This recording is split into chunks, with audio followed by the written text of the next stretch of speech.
আজকে অনেক দিন পর চিকেন করলাম। দেখো, আমি তো সবসময় ভেজিটেবলসই ভালোবাসি, কারণ আমার ভালো লাগে খেতে। কিন্তু অনেক সময় তো ননভেজও করতে হয়।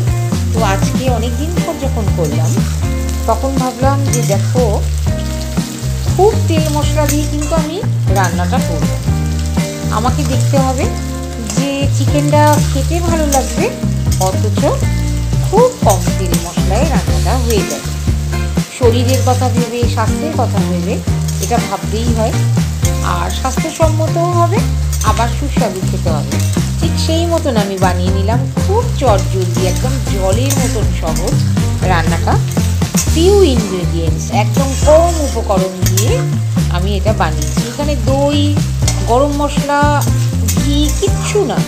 আমাদের হেলদি একটা প্রসেস করব। তো ভাবলাম করছি যখন, তোমাদের সাথে শেয়ার করে নিই না কেন।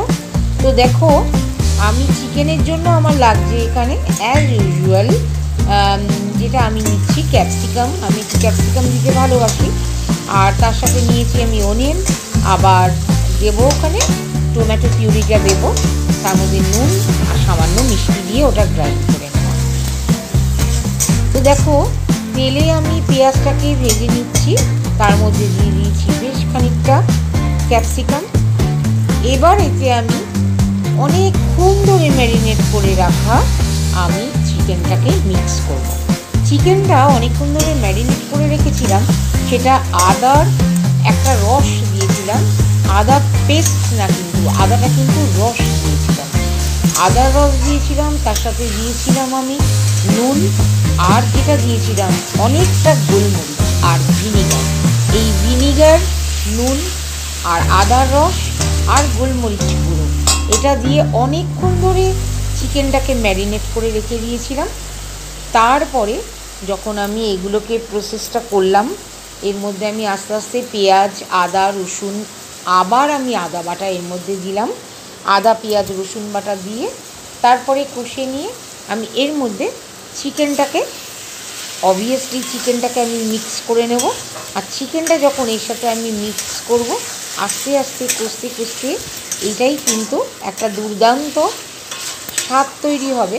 কিন্তু সেই স্পেশাল মশলাটা কি, স্পেশাল যেটা প্রিপারেশান, যেটায় আমার এই চিকেনটা সাধারণ হয়েও একটা ভালো ফ্লেভার আনবে।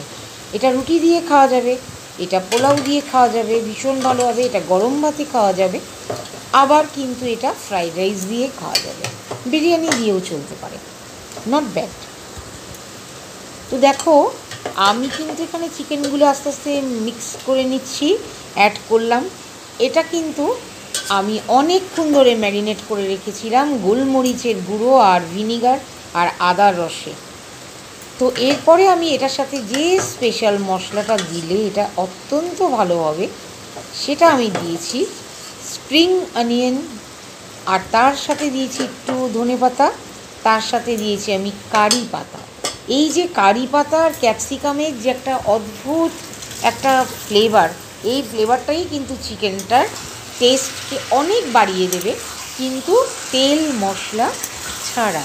আমি যদি প্রচুর, দেখো আমি এখানে কিন্তু প্রচুর তেল দিইনি, আমি কিন্তু এখানে কিছুই মশলা দিলাম না। এখানে দেখো ধনে গুঁড়ো নেই, জিরে গুঁড়ো নেই, কোনো গরম মশলা নেই, কিচ্ছু নেই, যাতে আমাদের হেলথের জন্য আমি এটা ভেবে এটা করেছি। তো ভাবলাম আমি যখন করছি তোমাদের সাথে একটু শেয়ার করে নিই। আমি জানি তোমরা নিশ্চয়ই সকলে ভালো আছো, আমিও ভালো আছি। সবাই খুব ভালো থেকো, কেমন? তো আজকের মতন টাটা, ভালো থেকো সবাই।